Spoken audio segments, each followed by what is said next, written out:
Good morning. Hi, Tora. Come say hi to your adoring fans. See, I got my kitty cat.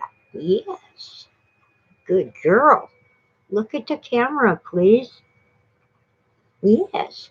She's here for her morning treats. Yes. Kitty cat. Good girl. She's a little camera shy. Okay, let's see. Good morning and welcome to more random ramblings coming to you live from beautiful downtown Crestline. Sorry about that. In the San Bernardino Mountains of Southern California's Inland Empire.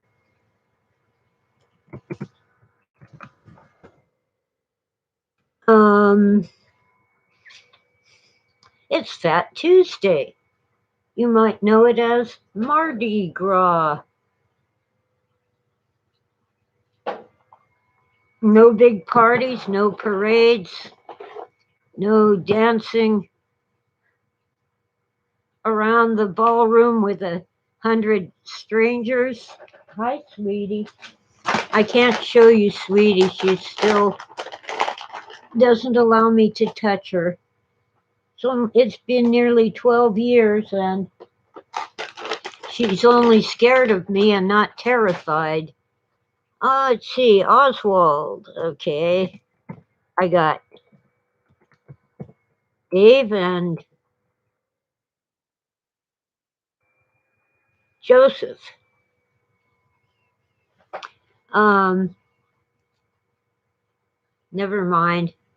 We have different chat names. I had to change mine because if you set the chat room to not allow tweets, messages that contain bad words, I can't post because of my last name. So I changed it so I could chat on YouTube.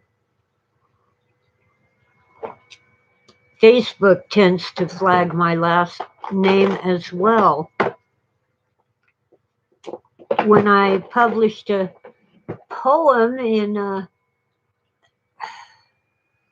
I guess you'd call it a chapbook. It's more like a pamphlet than a book, and it's an anthology with about 100 different poems. They wouldn't let me use my last name, so I had to use my maiden name. And a friend of my brother, whose first name is Dick, had to change his to Richard. Well, nowadays, Richard is often used as a substitute cuss word. So I guess we can't talk about Richard the Lionheart of England. So, anyway, Oswald is Joseph, also not his real name, and Diecast in Racing is Dave, probably his real name, but you never know. Ah, Mardi Gras, the biggest party of the year. Nothing because of some stupid virus pandemic. Time to light up. Did oh man, I'm having a bad morning. Did you know that cigarette smoke kills the virus?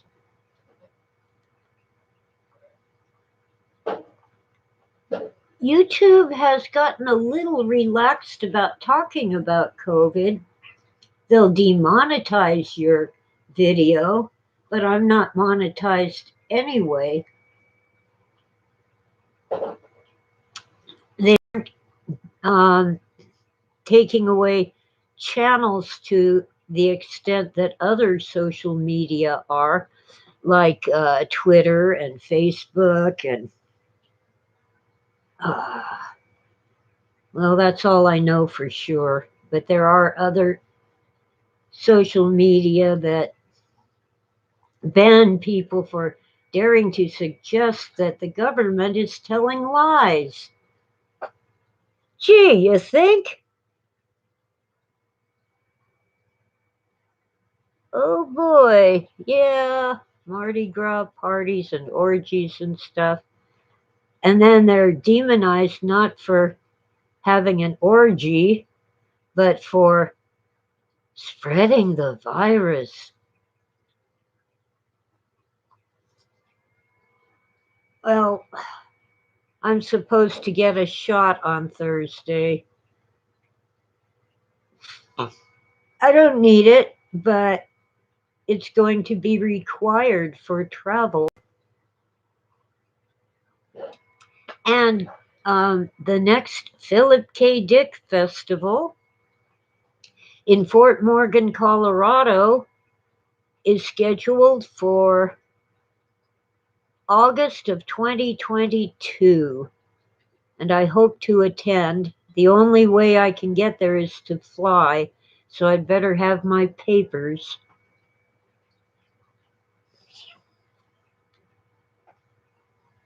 What are you cats doing?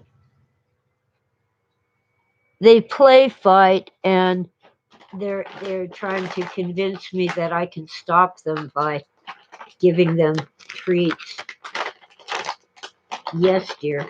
Oh, sweetie's so beautiful. I wish I could show her to you. She's a black and white tuxedo kitty with long, fluffy fur. Um, here. Tora's a good girl, and Sweetie's a good girl. Good for something, huh? Gosh, Sweetie's gorgeous. I wish she'd let me run my hands through her gorgeous fur, but no, no, that is not allowed. Once in a while, she accidentally rubs up against my hand while I'm putting down treats, but if I try to touch her, she runs away. Almost 12 years old. That's how long I've had her, and she doesn't trust me. Never forgave me for selling her babies.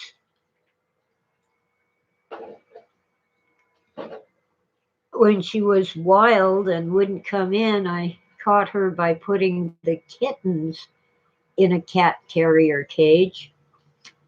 Took them all to the vet because they had an eye infection that could be very, not eye infection, lung infection that could have killed them all. Had Sweetie spayed and had them all treated for their infection. Tons of money, more than about 2 months of my house payment here, but my house payment's very low. And if you figure in the taxes and insurance, it's one house payment. And if you figure in maintenance and repairs, it's half a house payment. But it was a lot of money. And when all the kittens were rehomed, she just went totally wild again. But she was a very good kitty mother, weren't you, sweetie? Were ya? Hi. Hello. She's finally willing to sit within 6 feet of me, as long as I don't move around too much. I know my hair probably looks better like this, but it bugs me. And I want it cut shorter, about like that. Every time they open up for hair salons to do that, stuff happens and I can't go. And I'm not good at cutting hair, especially my own. Yeah, it's not an afro, it's a hat, see? I don't do I don't do weird colors in my hair. I'm tempted to cover the gray, but I'm beginning to like the gray. Right now, though, it's more like a yellow yes. And I'm not a blonde. I was a redhead. Dang thing went out again. Um, ah, got a little drawer down here where I've put things. Oh, it isn't out. Hmm. Just to make sure. Whew. Now, my hair gradually darkened over the years, but I still had a lot of red until it started going gray.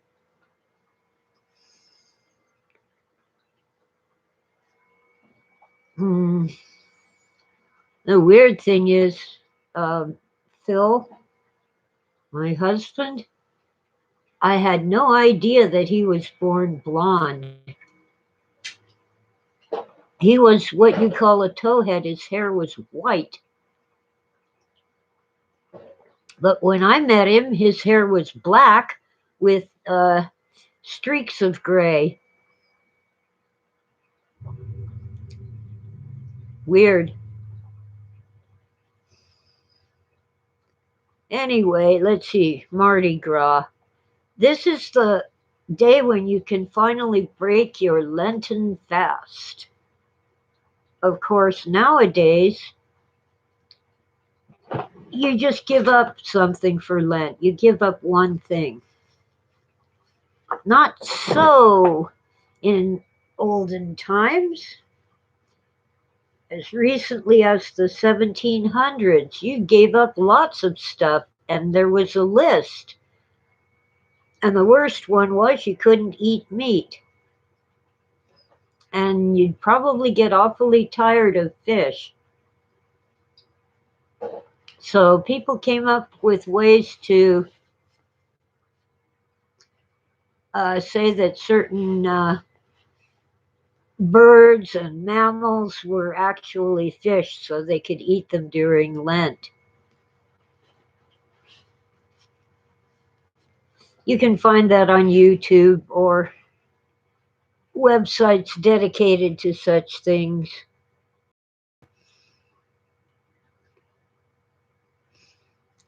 Hey, what? Beef garbanzo bean casserole? You replace the beans with lentils? Lentils are disgusting.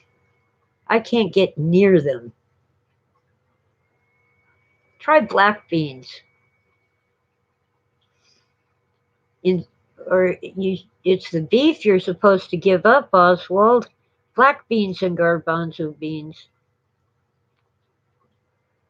There are ways to make meat substitutes that are pretty decent, but you need to watch out for soy, especially if you're a man, because soy contains a pretty good clone of our female hormones. So, guys, don't eat a lot of soy, please. Ah, I had a topic for today. I just can't remember it. I did find, probably not so, Oswald, but that I guess I could say LOL. Let's see. I did track down one thing. Hebrews chapter 13.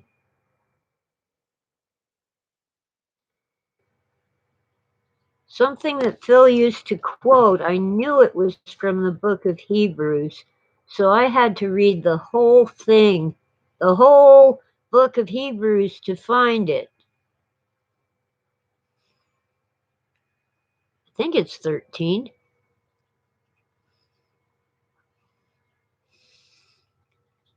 Uh, it's the chapter that says, obey your leaders and submit to them. In other words, pay your taxes, but don't worship them. Let's see. I found it last night. Yeah. Okay, go back, you evil thing. I'm going to have to read it again, just quickly.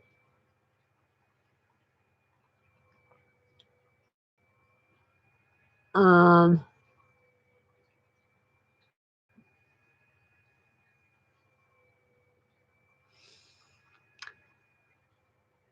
hmm. Okay, sorry, shouldn't have too much silence. Dead air is bad.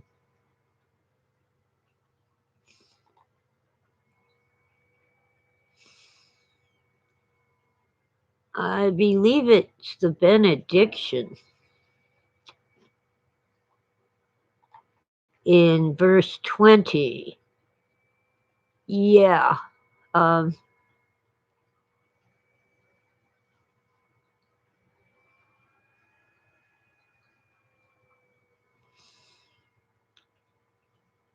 okay.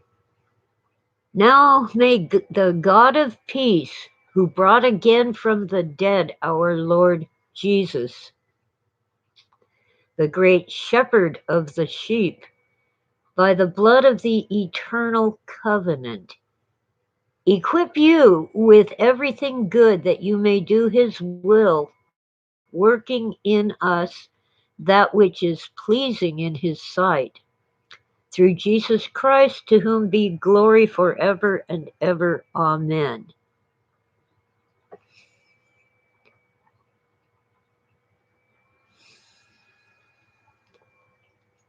And Phil connected this entire chapter of Hebrews to his friend, Bishop James Pike.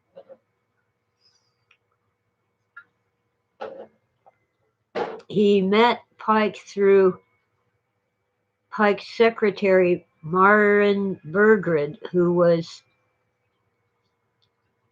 Phil's wife Nancy's stepmother.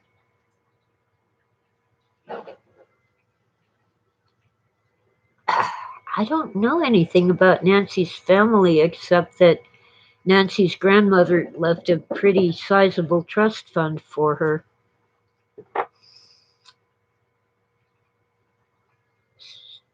Pike was, yes, into psychic phenomena after the death of his son, Jim Jr. He thought that his son was trying to communicate with him by moving things around in his apartment. So he started consulting mediums, including uh, names on the tip of my brain. The famous one who also claimed that he had contacted Houdini's spirit, Charles something. Let's see. Here's our good friend Google, Bishop Pike medium. Yeah, you tell Arthur Ford. It isn't even Charles. It's Arthur Ford televised seance to reach Jim Pike Jr. No, I, it doesn't like seance.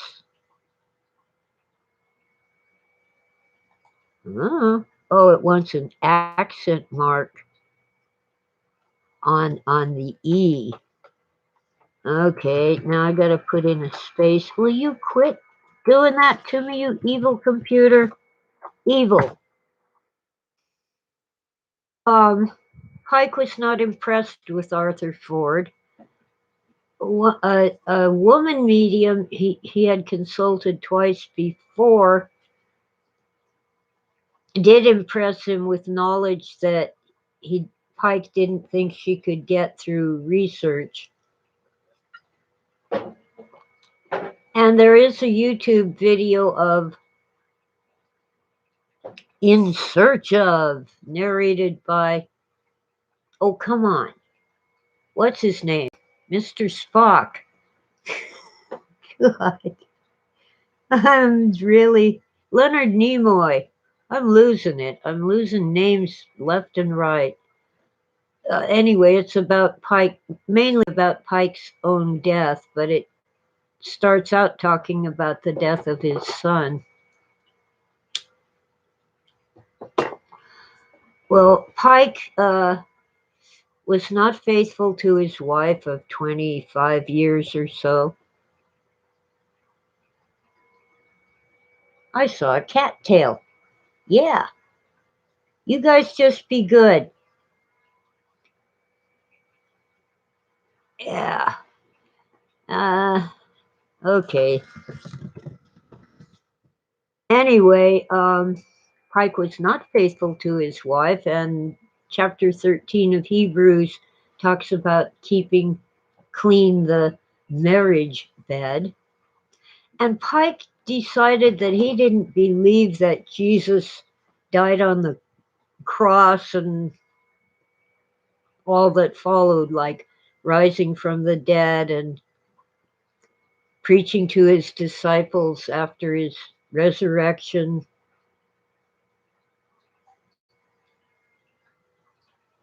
So Phil would quote from Hebrews about, yes, he did. Huh. Well, Pike came to mind because I think it was yesterday someone put a link on Facebook in one of the Philip K. Dick groups for that episode of In Search of. We used to watch it faithfully back when it was on television at a certain time, on a certain day, once a week, and if you missed it, you missed it. There were occasional reruns, but they might not rerun the show you missed. It was always disappointing. Loch Ness Monster, well, the conclusion was pretty much there isn't any monster. Hi, Vican. I used to remember Vican's first name, but I've forgotten it again. He's my friend over in England. Um, what else is there about Pike and In Search of? Well, oh, and the lost training flight off the coast of Florida where 6 military jets were lost and they never found any wreckage. All kinds of things. Oh, and the existence of black panthers in places where you don't expect them, like England. And Bigfoot. They even did one on the JFK assassination. But the conclusion of the show was always a disappointment. You cats don't pester me. Oh, all right. Let's see if I can come up with treats for the furry vultures. Let's see. How about this flavor? It's got catnip in it, so it might encourage you to lie down, go to sleep, and purr. Yeah. Okay. It's always disappointing, kind of like the disclosure that's happening now with UFOs. It's horse pucky. Well, I'm sure that our military does have alien craft, but what is an alien? Is it some guy from South America flying a jet into our airspace? Or is it a Little gray alien from another planet, orbiting another star. Well, if there are aliens among us, and I think there are, they look just like us. They're our genetic cousins.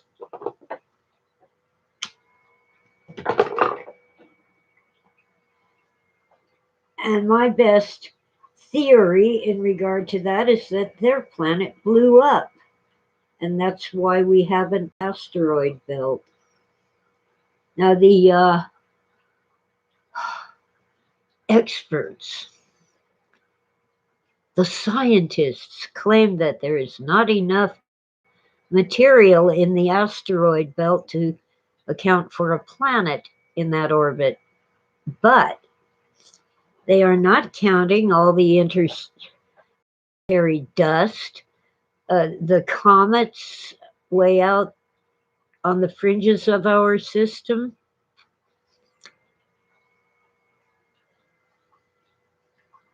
You know, lots of stuff. It doesn't have to be in the asteroid belt. If it blew up, it probably scattered at least dust, if not rocks, everywhere.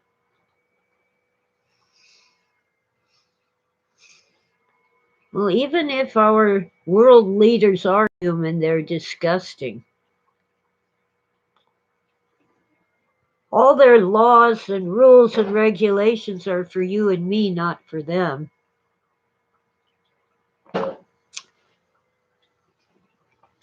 Like the politician who travels around in a private jet, well, so he can tell you and me to give up our cars. And don't heat your home so much in the winter. You're destroying the planet by keeping warm. Or your air conditioning in the summer. Now, I'm okay here in California on top of a mountain. I was miserable in the summer when I lived in the flatland. It did get uncomfortable, but I don't like air conditioning. I'll go with a swamp cooler which blows air across water. But in some spots it's already too humid to for that to be really a good option.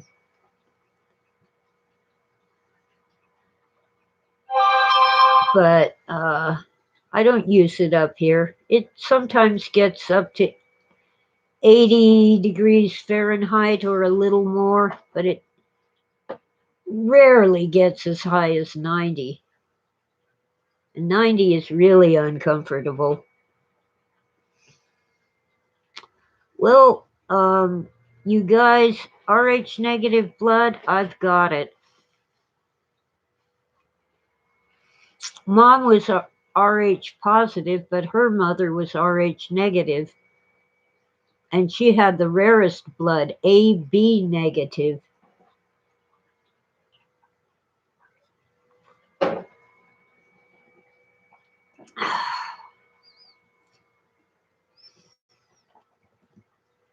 Yeah, well, so maybe we have royal bloodlines in us. Maybe not. But I do know that I'm both Cherokee and Black, as well as a good, huge amount of Scottish.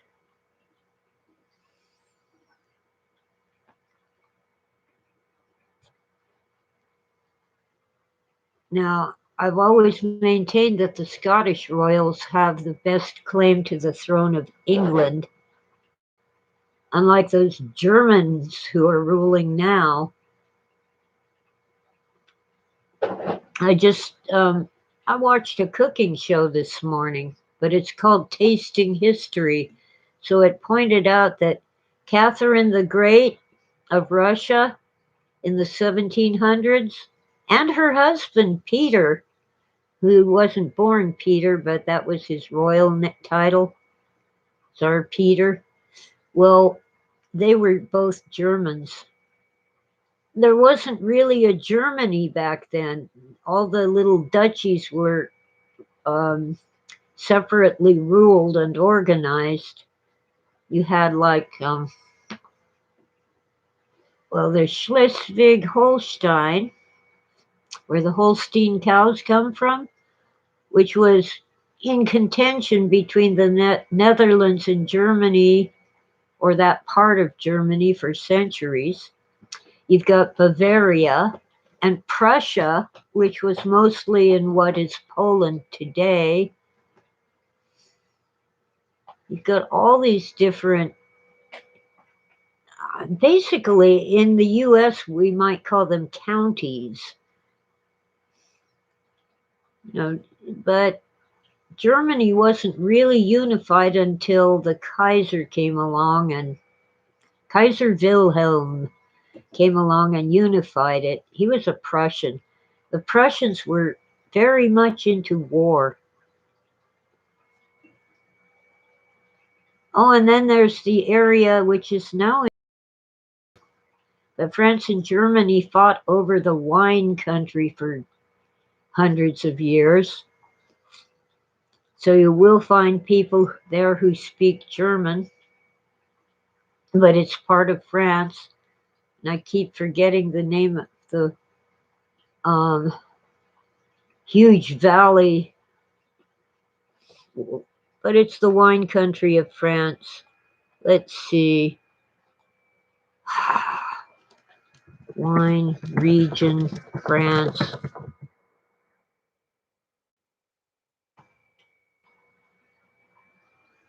What's the most? Okay. Alsace Lorraine, or Loire. Alsace and Loire. Oh, come on, I typed. What are you doing, evil computer? You see, that's why I hate the stupid mouse pad. While I'm typing, my sleeve will hit the mouse pad and knock the cursor out. Those are the wine regions of France that Germany fought over.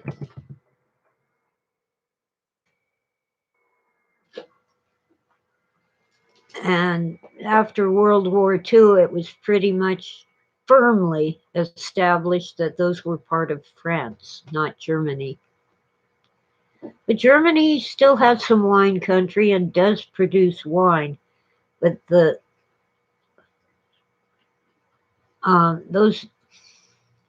two regions, Phil used to call them Alsace-Lorraine, and I'm not sure I spelled it right.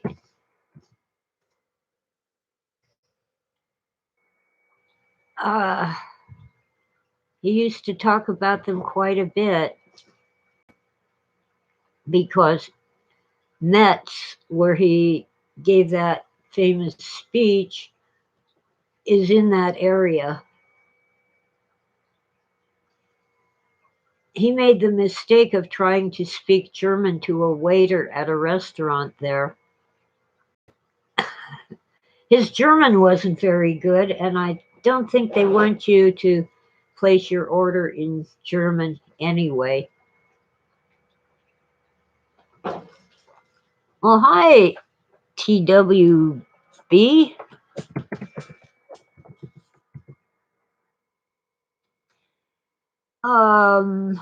Wow, I spelled it right. Yay. I used to be very good at spelling, but I'm a little dyslexic, so I would get the letters mixed up. Happened to me in math as well. In arithmetic, I'd get the numbers backwards. They were the right numbers in the wrong order. So, of course, I love calculators, except you have to enter the numbers correctly and not backwards. Ah, Alsace-Lorraine. Awesome. Now, my mother was born in Salt Lake City, because during the Great Depression, there weren't many jobs around, and her father had a job because he was Mormon, but he wasn't a faithful Mormon. He just needed the job. He had no use for Mormonism, and my grandparents became Presbyterians.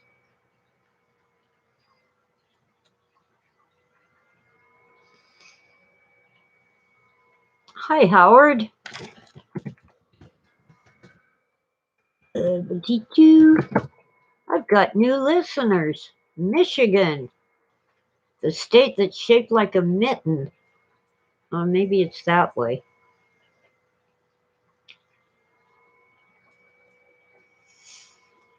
I'm really out of things to talk about. I guess I'm depressed. I can't think of any other reason to be so logy. I used to take walks when I felt down, and that would cheer me up, but be, mostly because my hip is still healing, I can't walk very far. Uh, so yesterday I tried to cook again. I made breaded chicken bites. They came out all right, but the sauce, I put way too much garlic in the sauce and not enough ginger.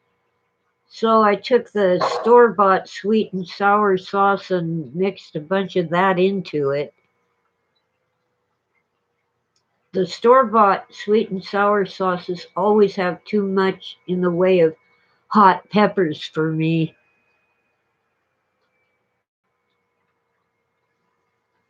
VCan, if your chat won't respond, try the option to pop it out. There's three little dots near the top of the chat on the right hand side. You should be able to pop it out so that it's on a separate page from the video, and that might work for you. Am I working on a book? Yes. I released about 50 pages of my work in progress because it's taking so long and people wanted to see it. You can find that on Amazon. More on the exegesis of Philip K. Dick. But I'm still working on that book. It should come to at least 200 pages with footnotes and stuff like that. Um,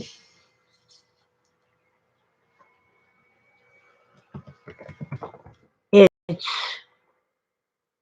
a, one reason it's so slow is I have to read so much, and I have to actually get the books that I need to read. I'm not that into reading on a computer or a tablet. It hurts my eyes, but I'm doing a lot of that anyway.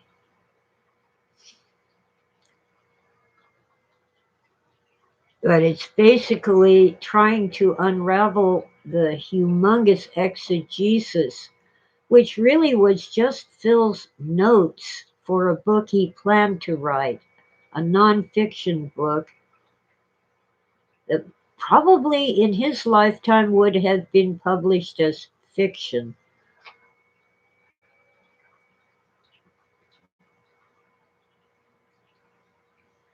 Wow. So the chat is amazing. Many of the people I listen to on YouTube don't follow the chat, or they'll follow it at a certain point in the discussion, usually the end, and they miss a lot. I get so much out of you guys in the chat room.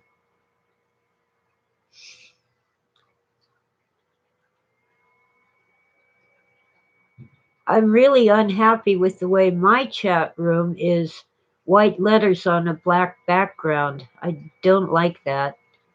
It is readable. I just really prefer the other way around. Black letters on a light background, like the chat room that you see. Hmm. Coffee, tea, water, kitty cats. Anyway, the way I make chicken nuggets, because I'm awfully wary of undercooked chicken, is that I buy a bag of chicken chunks that are frozen, already chopped up, and already cooked from the Schwann's truck. I'll type that in. Schwann's frozen food. They they bring it to me. I don't have to go anywhere. They come once every 2 weeks. Schwann's used to be only ice cream, but now they have all kinds of frozen food. And so I get these chicken chunks of breast meat, or I'd rather have thigh meat, but they don't offer that.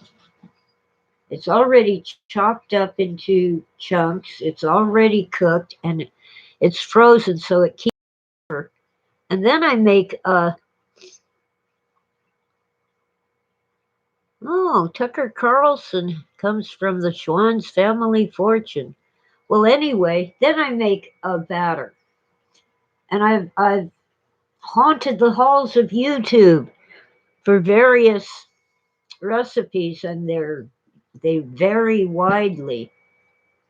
But what I do is whip up an egg, a whole egg. I don't separate eggs unless I'm making a meringue that has to be all egg whites, but then I don't know what to do with the yolks. I don't want to throw them out. Maybe if I whip them up, the cat might eat a little.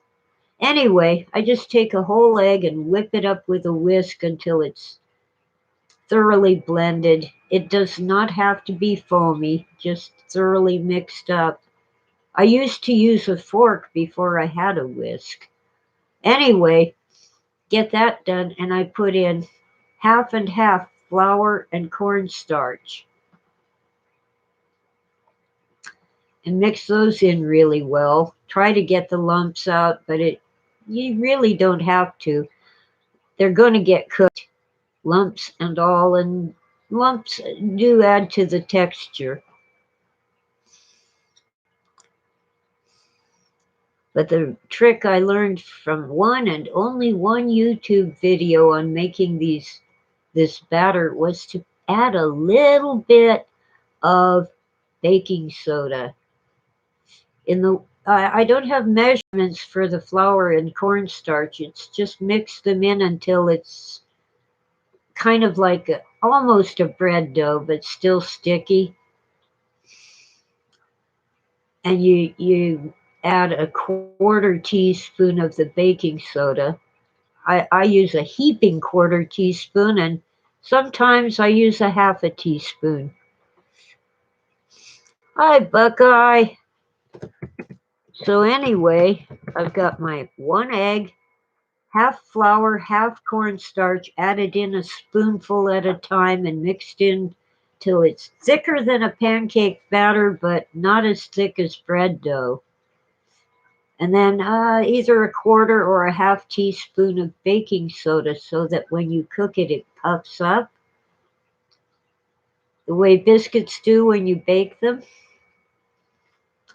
And then if it's too thick, I'll very slowly add a little spoonful of milk or cream and mix that in one spoonful at a time until it's still thick enough to coat the chicken, but not so stiff that you can't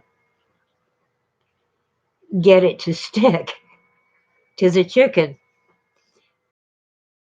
The big bowl with the batter, mix them up real good and get them thoroughly coated. Oh, and by the way, I did thaw out the frozen chicken chunks before cooking. before doing this. Um, Yesterday I tried a marinating trick because they were taking forever to thaw out, and some people marinate the chicken before they make their breaded chicken bites. So I put on a little salt, a little pepper, and a little lemon juice.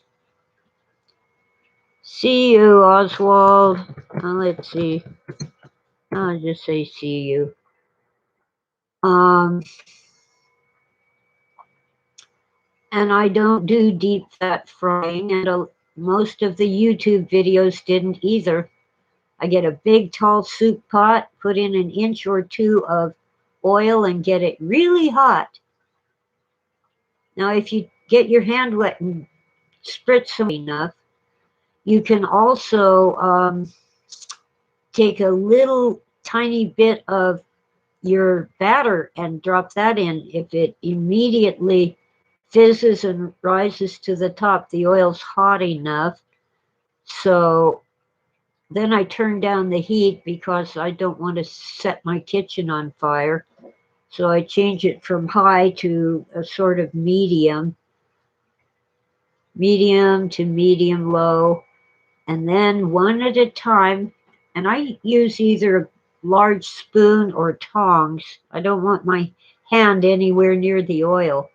One at a time, drop in the chicken bites that are coated in batter. And when one side is brown, you turn them over to brown the other side. It takes just a minute or two, maybe 3 minutes on each side. And I'm not worried about cooking the chicken because it's already cooked. But then I place them on a cookie sheet in a warm oven. Well, first I put them on a paper towel to get off as much of the oil as possible.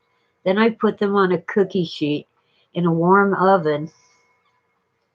And since the chicken's already cooked, I don't need to turn the heat up too high, maybe 250. But if I'm using raw chicken, I turn it up to 375 and actually make sure the chicken is cooked. I don't want it any higher than 375 because I don't want to burn the batter. But I find this works really well because while it's in the oven, more of the grease comes off of them, more of the oil. And while the chicken bites are warming it up in the oven, I make the sauce. Now, it's really best with fresh garlic and fresh ginger root, but I couldn't find my ginger root, so I had to resort to the powder in a jar, ground ginger, which is okay. It tastes good, makes good gingerbread too, ginger cookies and such. Um, but I used too much of the fresh garlic, and so I had to add store-bought sauce. But anyway, for the sauce, you have ginger and garlic, a little bit of salt. If you want, you can have some red chili pepper flakes or red pepper flakes. They're made with red chili peppers. And the amount you use depends upon how hot and spicy you like it. I don't use much. And I was going for orange chicken, so I added juice from an orange, but there wasn't enough of it. So I added a little lemon juice too and started building my sauce in cold in a 2-cup measuring cup. Love my Pyrex. And of course it has a little soy sauce. I put too much soy sauce in it too.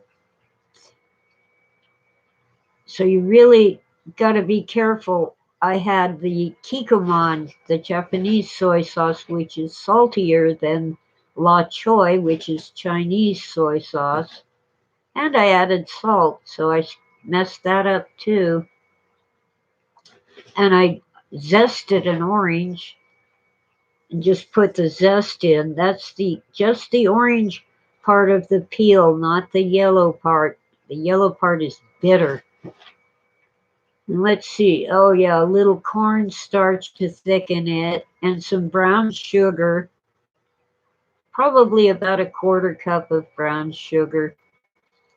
Oh, I gotta show you what to do when their brown sugar turned into brown rocks.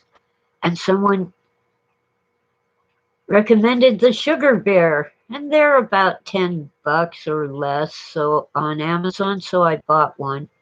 And I hate to push Amazon. They're I don't like that company, but various things that I do, mainly because PayPal won't fund these things where you watch ads to earn a few bucks or take surveys. PayPal decided that's bad, but Amazon says, sure, go for it. I want to make cooking videos. Um, Someone gave me a rather old, actually, I think 10-year-old, but never used digital camera that will do that. But the instructions that I have to go through just to figure out how to take a picture are kind of getting in the way. Now, if I had bought it, I would have bought an Olympus, but Canon's a good brand too. My problem is I have all these wonderful lenses from my old manual Olympus camera, and there is an Olympus digital camera that will use those lenses. Well, anyway, let me get my Sugar Bear. When your brown sugar turns into rocks, you need a Sugar Bear. Let me get it.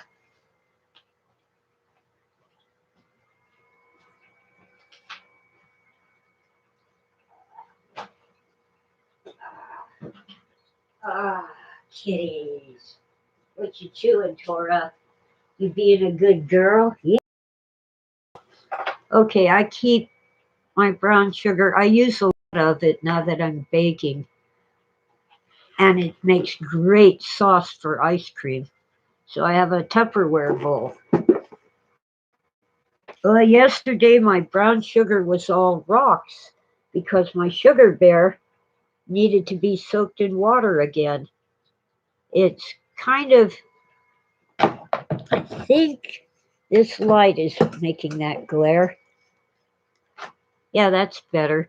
It's kind of like red brick, but made with a very fine sand, not a coarse sand. Now, the instructions say to soak it in water for 20 minutes and then put it in the container with your brown sugar. Well, that didn't work for me the first time, so I took out the Sugar Bear and put it back in water for 2 hours, and then it worked.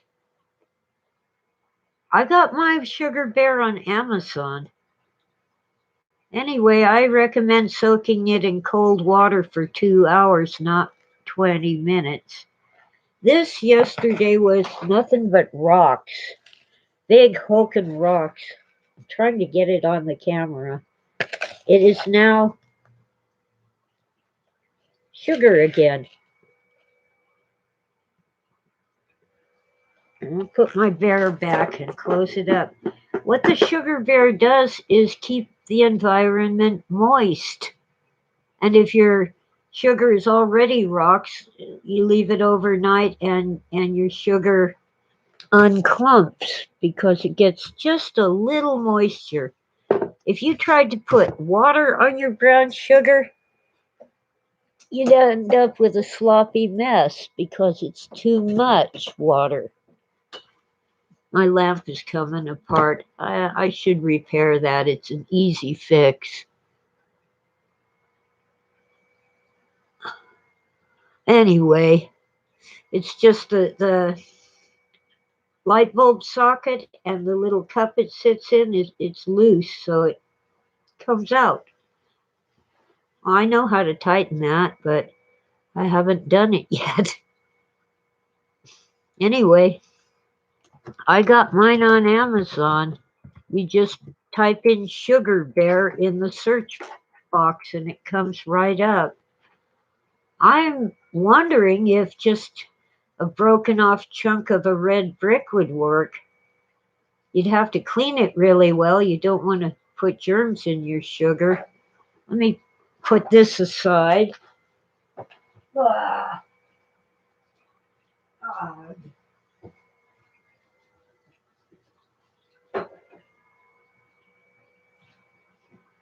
Okay. All right. I know you see an envelope of cat treats, don't you? All right, Tora. Her full name, my cat, is Tora Tora Tora.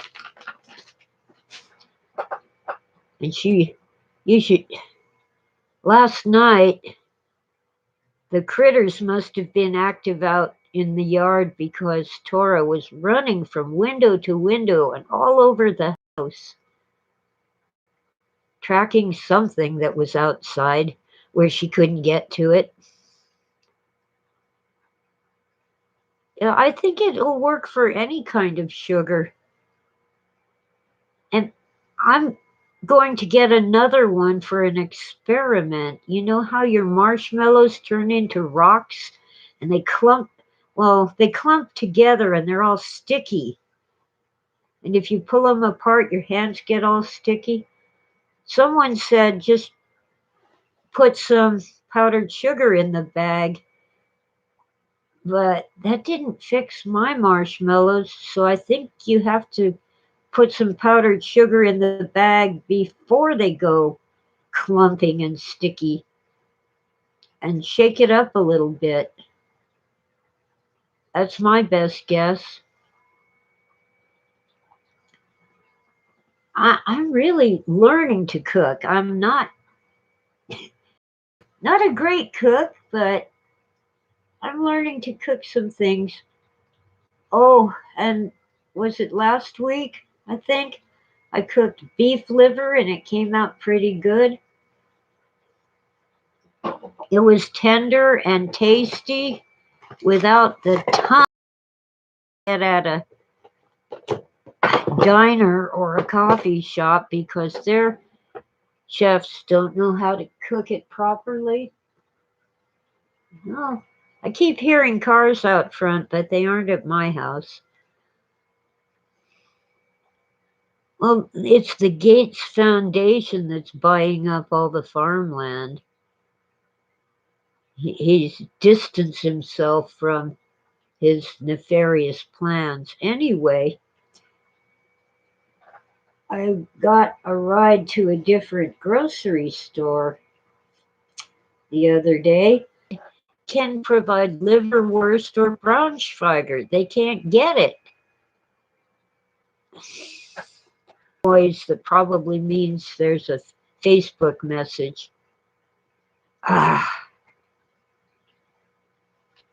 here we go again. I think I'm out of the. I think I'm out of the what you clicks.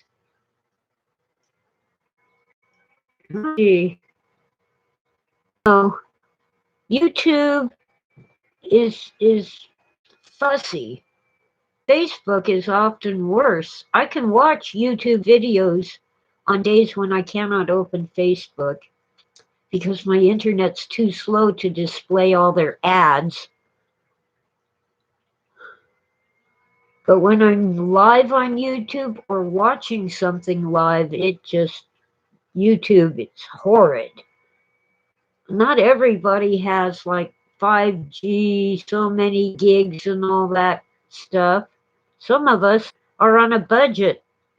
Oh, and by the way, some one of my YouTube listeners, and I don't know the real name and I shouldn't give it anyway, sent me a few bucks by PayPal a couple days ago. I'm really grateful and thankful. It was almost $25, which really makes a difference in my budget. I, w- I was able to buy some things that food stamps don't cover, like dish soap and uh, another kitchen sponge.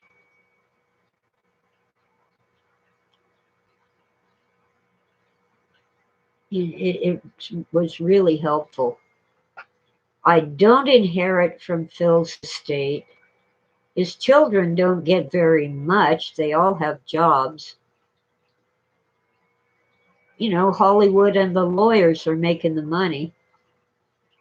The only reason I had some income a few years ago was not from Phil's estate, it was from my divorce settlement.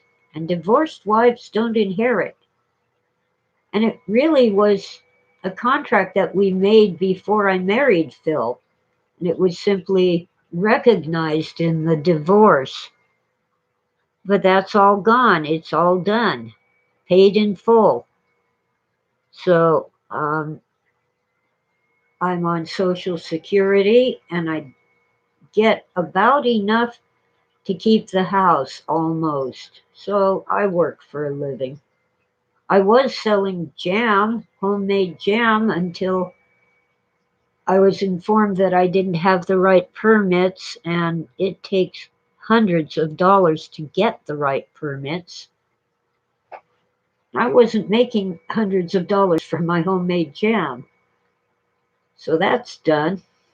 So I'm selling things, yard sales, socially distanced, masks and hand sanitizer, or eBay, or other various means of just selling things that I have.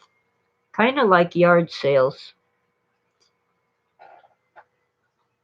And a friend is selling my signed copies of my books on eBay because A, it's winter, and B, I can't walk very far. My broken hip isn't healed yet.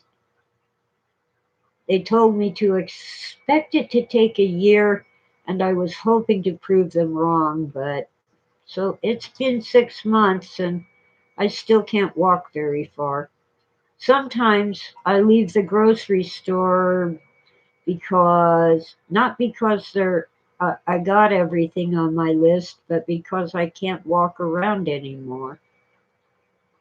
And I can only go when I have a ride. I can't carry things and I can't walk very far. Anyway, I got my chicken livers. I put them in the freezer because I wasn't ready to eat them yet. But man, there are these weird shortages. I haven't found Lysol spray cans anywhere. Maybe they're all sold to the hospitals, but that's okay. I just um, mixed some,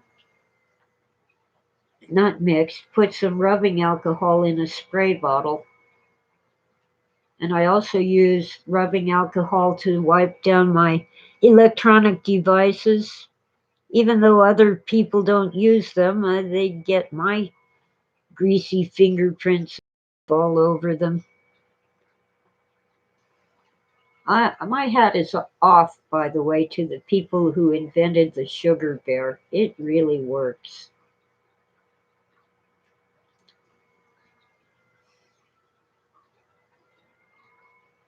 Yeah. Okay, so chicken livers, I've already got that down. I know how to make those the way I like them. Phil liked them in a white sauce. There's a name for that kind of chicken livers, but I've forgotten it. It was a recipe from The Joy of Cooking, which Phil gave me, telling everyone what a terrible cook I was. I still have it, and I found it. The dust cover is pretty much dead, but the book's okay except for all the cat hair and spider webs. Ooh, ooh. Another cookbook inside that I had forgotten about. The American, the All American Crockery Cookpot Cookbook for, as you see, crockpots.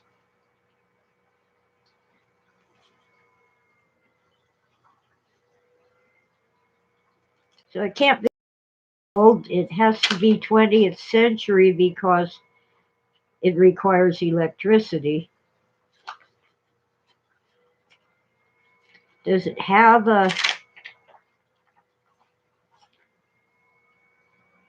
a copyright date or a printing date?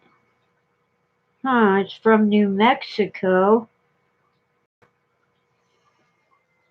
but their phone, oh, it's also in California, in Los Angeles.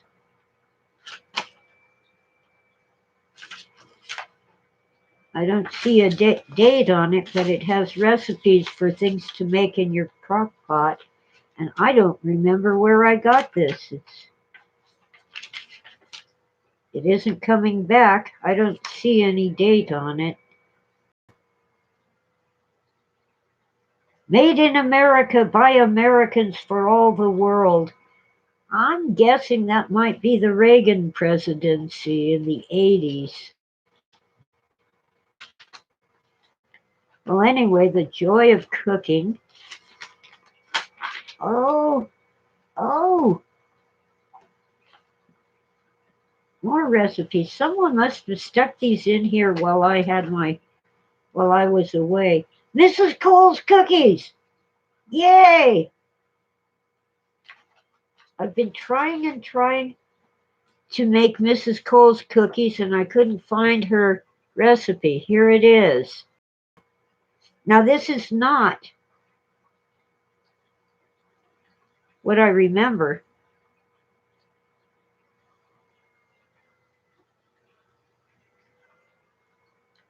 Oh wow, that's a huge batch though, 5 cups of flour. I'll have to cut it in.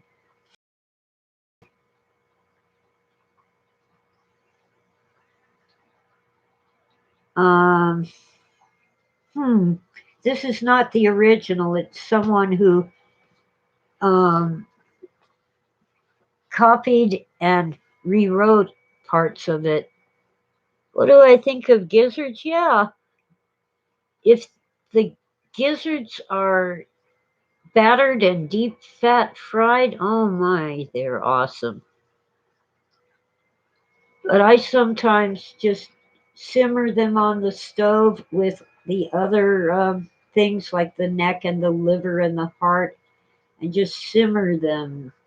Very low simmer, not quite a boil, for a long time because I want the juice for my gravy. And I used to just put it all, not the neck because it has bones, but I put the other things into the blender with the liquid and mix it up real fine to make gravy. But now I just eat the gizzard and the liver and the heart and use the juice for my gravy. Anyway, he is somewhere in that book, but it's a huge book, so I won't be looking through it now. Irma Bombeck and Marion Bauer Beck something, 2 authors. It's revised and enlarged around 1972. I guess I'm weird. I like steak and kidney pie. I like liver. I like chicken gizzards, especially if they're breaded and deep fat fried. Some fast food chains sell what they call chicken lizards. It's livers and gizzards, breaded and deep fat fried. Oh, heaven. Anyway, if you don't like liver, you've never had it cooked properly. Rule number one, put it in a bowl of cold water for 3 to 5 minutes.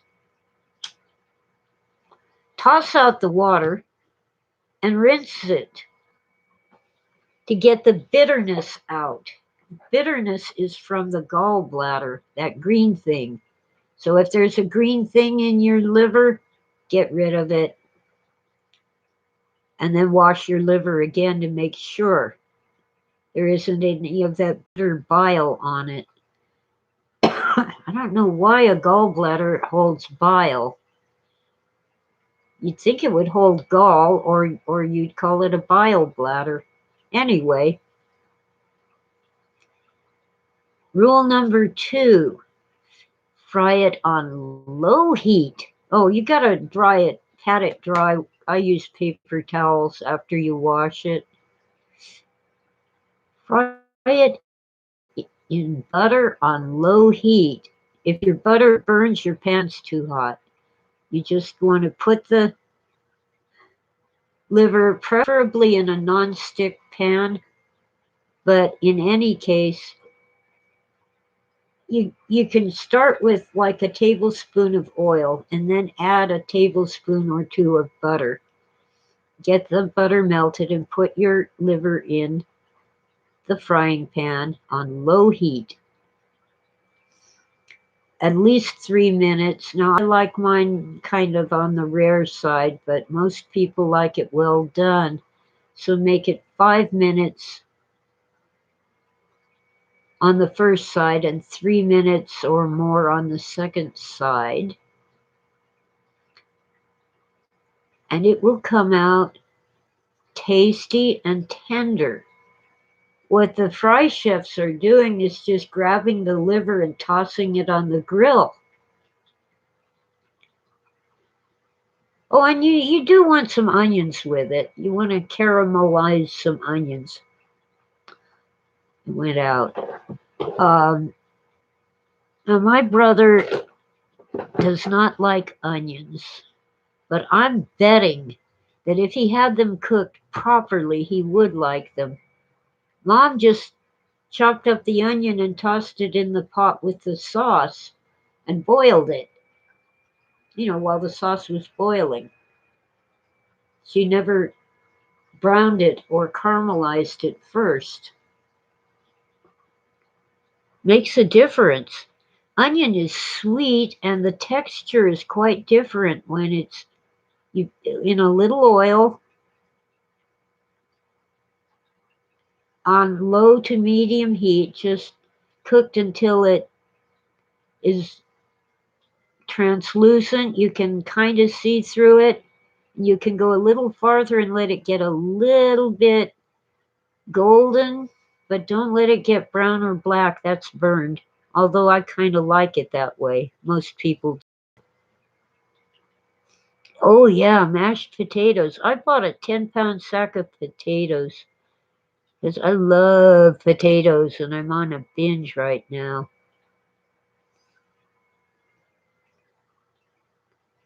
Oh, the hat. Julie likes from a yard sale where they were raising funds for charity. I paid too much for it, but it was for the Boys and Girls Club. So, anyway, I've had it for years. I have a second one, but the elastic wore out, and I bought new elastic and never put it on the hat. I'm good at starting projects and then getting sidetracked. I blame it on the cats.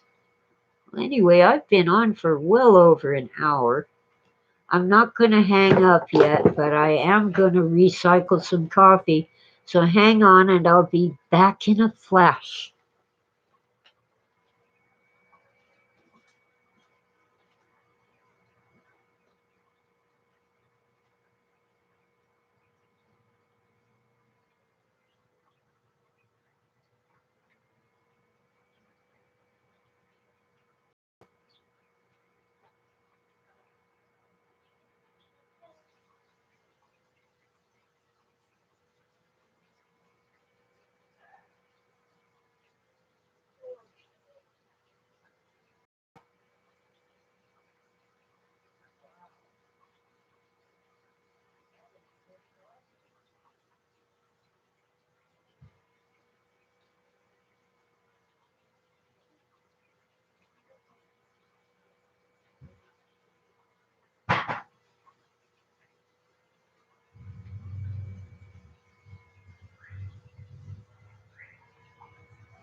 Oh, wow.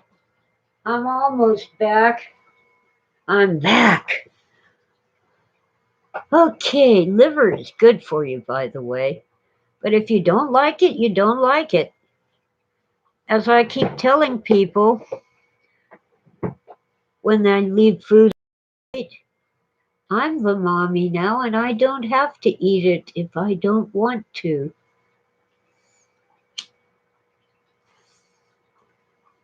I never forced my child to eat things he didn't want. Couldn't have if I tried, but that's beside the point. Why force someone to eat food they don't like? Isn't that kind of torture?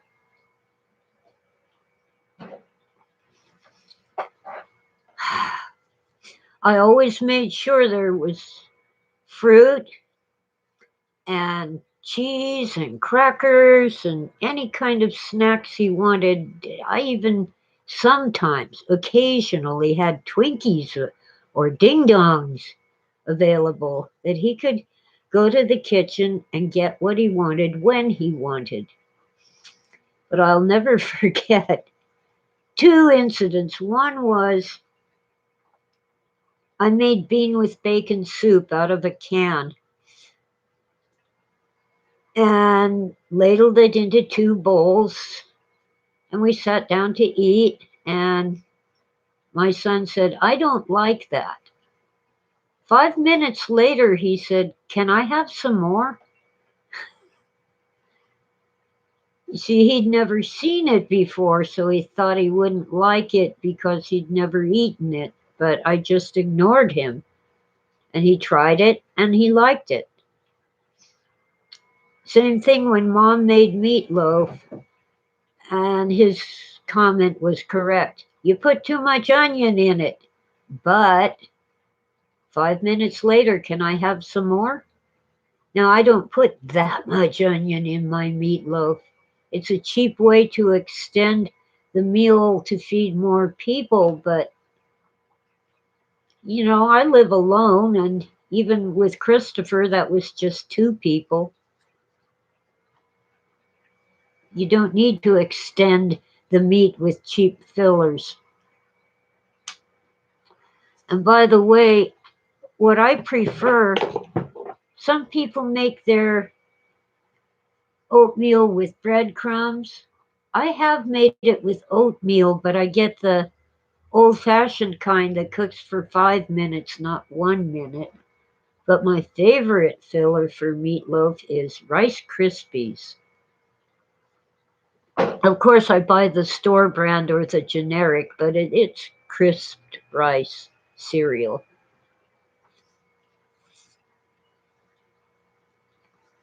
I've found that I tend to put too much tomato sauce in my meatloaf, so I've switched and I get canned diced tomatoes instead. And it's kind of nice to have a bite of tomato in your meatloaf. It gives it texture. I'm learning. I'm learning. I can make lasagna the budget kind instead of these horridly expensive cheeses like mozzarella and ricotta. Just get some cottage cheese and jack cheese.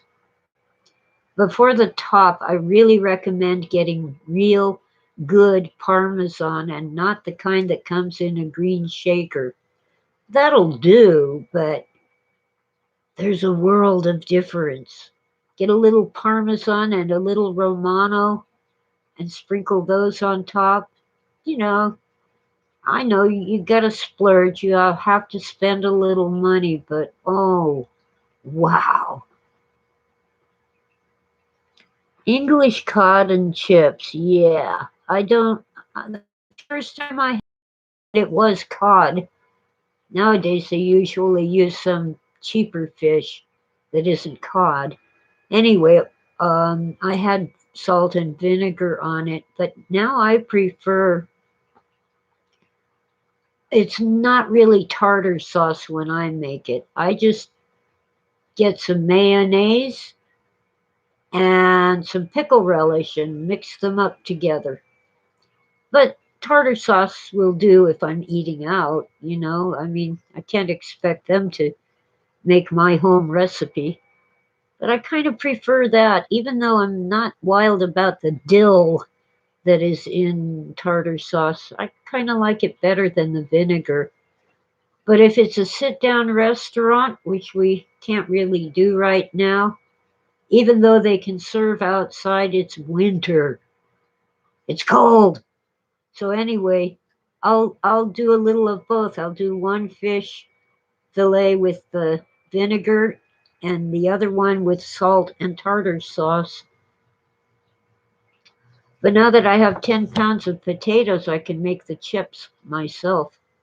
Chips are what we call French fries, but they're supposed to be, uh, apparently, potato wedges cooked like French fries and not cut down to little strips, but basically about a quarter of a potato cut the long way, and the skin stays on. You wash it really well, get it clean, but some people think the skin is poisonous. And yeah, sort of. You do not want to eat raw potato skin, it will make you ill. But once it's fine. Been eating it all my life. When I eat a baked potato, I eat the skin.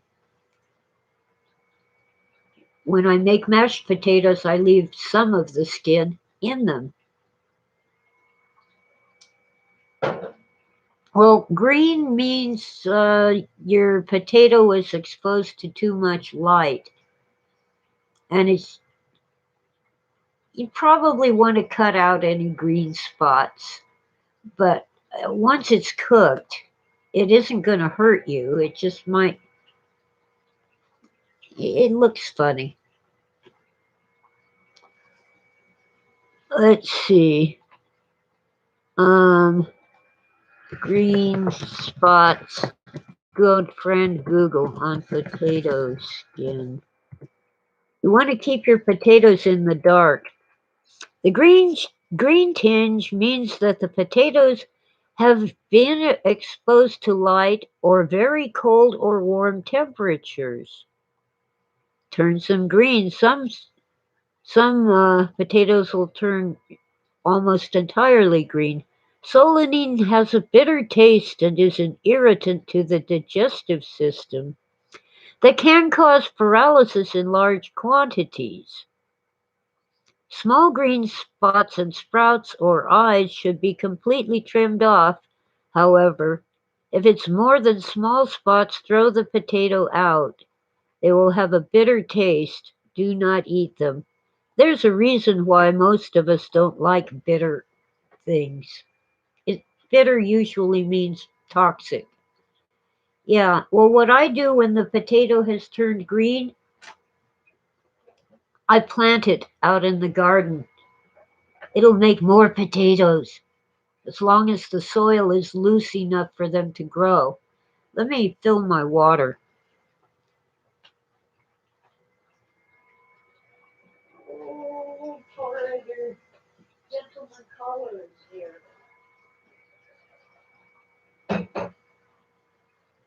There's a local tomcat that comes and sits by my front door, which is all glass so I can see outside. He's here sitting there all alone. Um, well,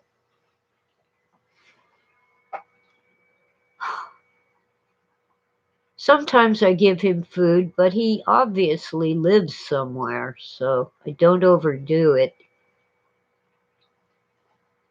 Yeah. If your whole potato is green or there's a lot of green, toss it out or plant it. Don't eat it. If there's a green spot, you want to cut that out.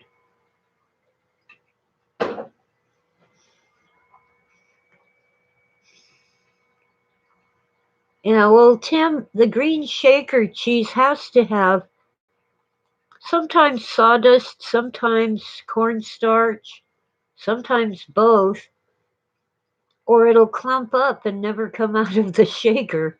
I'm not worried about that so much as that the Parmesan cheese in the green shaker is processed. It it isn't made the traditional way, and it's dried out too. It just only recently I actually had some real Parmesan cheese. For some reason, the food bank was giving away these tubs of real refrigerated Parmesan cheese, and I was astounded at the difference. It's really worth it. But for your insides of the lasagna, cottage cheese and jack cheese are just fine. And jack cheese doesn't make as much of a mess as mozzarella. And I have mozzarella in the fridge. I just slice it up, put it in on a cracker, and eat it. Sometimes I'll kind of I don't have a broiler, but I'll put it in the oven and heat it so it melts a little. You have jacket taters with the skin crispy. I don't know what a jacket tater is, but the way the restaurants nowadays wrap they nuke the potato for a few minutes and then they wrap it in foil and put it in the oven to heat it up. The skin doesn't get crispy. It's disappointing. But they have to be able to produce the food on demand. It has to be available quickly because you're not going to sit at your table for an hour waiting for a traditional baked potato. You just aren't. So I give them a pass, but I'm still disappointed.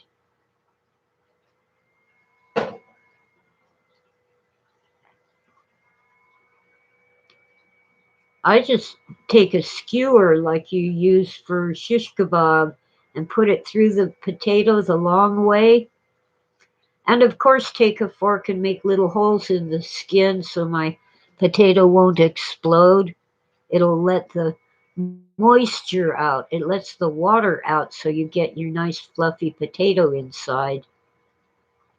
But putting that skewer through the potato the long way makes it cook faster and more evenly because you've got this metal in the center of your potato. It gets hot and it cooks the inside of the potato without having to wait until the outside is charbroiled, totally overcooked before the center is cooked. And then you got to use hot pan lifters, uh, or those oven mittens, or both, to pick up the potato. And I usually grab the pliers to pull out the skewer. And then you need to let your potato sit for a few minutes before you cut it open. Still cooking. So I just set it aside for a few minutes. Then the skewer is a little cooler, but I still don't want to touch it. And the potato's still hot. So I get there's another word for hot pan lifter, the one I used to use. Hot pan holder? Anyway, I still use that or a towel to hold the potato and use pliers to pull out the skewer. A lot of things continue to cook after you take them out of the oven or the frying pan. Steak roasts And even turkeys are good examples of that. Let them sit for 5 or 10 minutes, preferably 10, before you cut into them. Because cooking has caused all the moisture inside to go out away from the center. And as it cools on the plate, the moisture, the liquid goes back to the center so you don't end up with a dry steak sitting on a plate full of juices.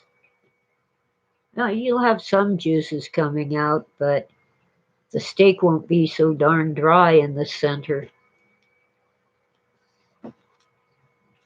See, I'm learning.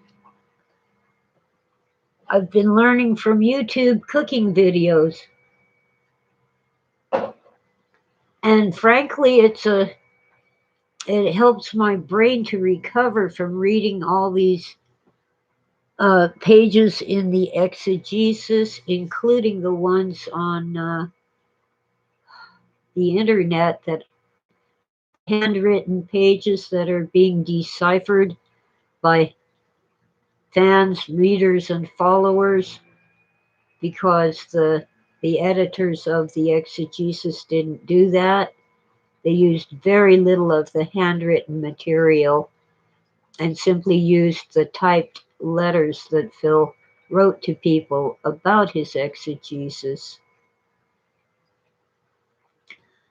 Well, I'm delving into his horrible handwriting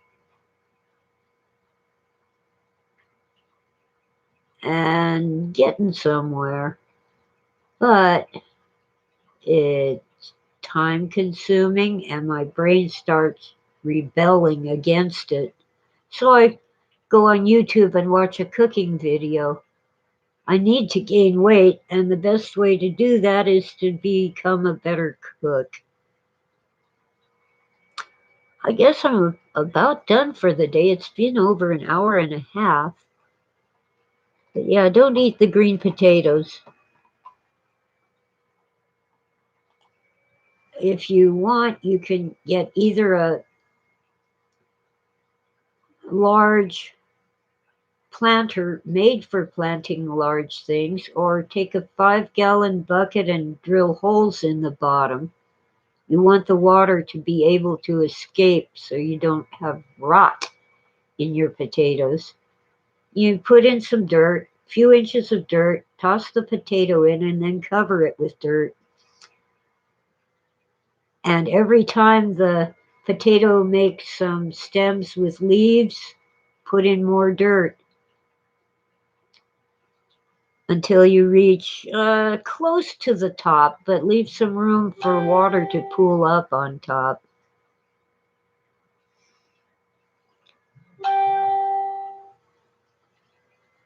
Yeah.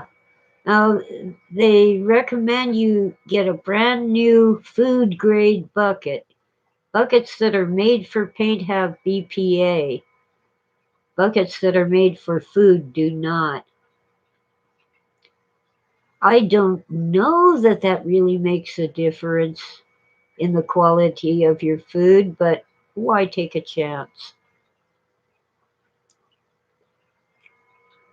And to get a food grade bucket, you almost have to beg uh, someone with a commercial kitchen to give you an empty bucket that came with food in it. But you can go to your local garden shop and get a great big tub. Bigger is better. But how many potatoes can you eat? My potatoes originally were growing in a steel barrel that had been converted to a planter.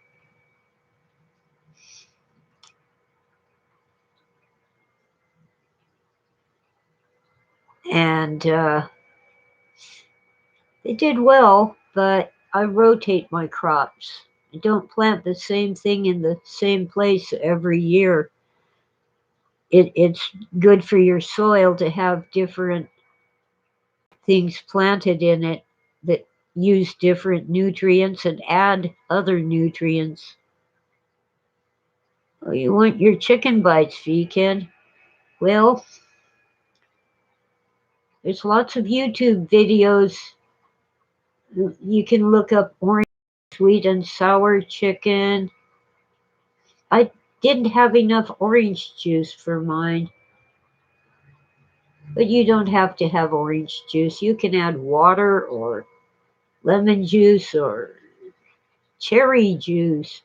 I'm disappointed though in all of the sweet and sour sauces. They're all made with tomatoes. And the original was made with a very special red bean from China. And apparently, if you pay enough at the right restaurant, you can get the real thing. But uh, it just isn't available. I guess that funny red bean is like endangered or something, or just too expensive for commercial sweet and sour sauce producers. Oh well, even my um, grenadine, which is supposed to be a syrup made from pomegranate, is more cherry juice than pomegranate juice. It's sad. Cheap substitutes for the real thing. Oh well.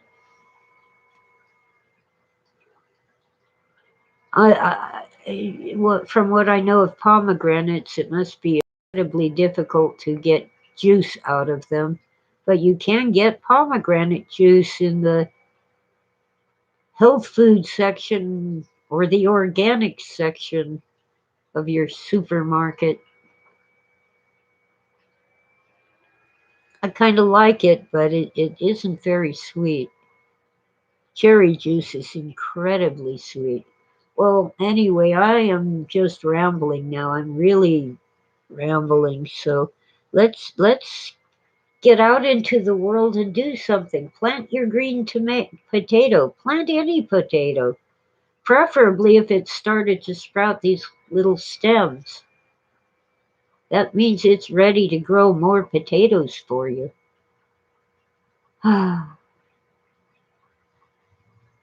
Oh, last year's potato crop failed. I think I did something wrong.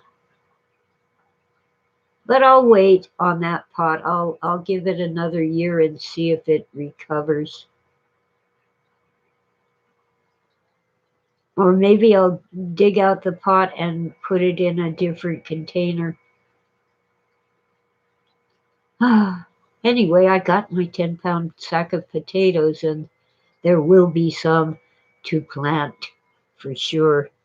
Don't leave your potatoes out and turn green and bitter, especially sunlight, but really any light, even a fluorescent fixture in your kitchen.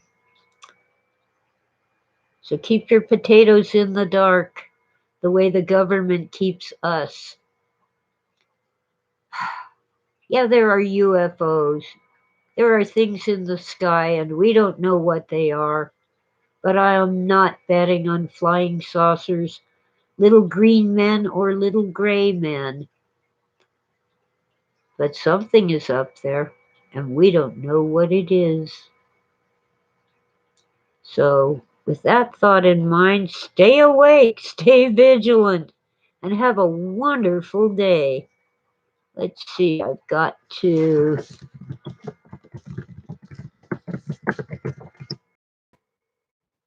Oh, hi, Howard. Hi, Tim. Hi, Beacon, and uh, everybody. And hello and goodbye, and have a wonderful day. And thank you all for listening.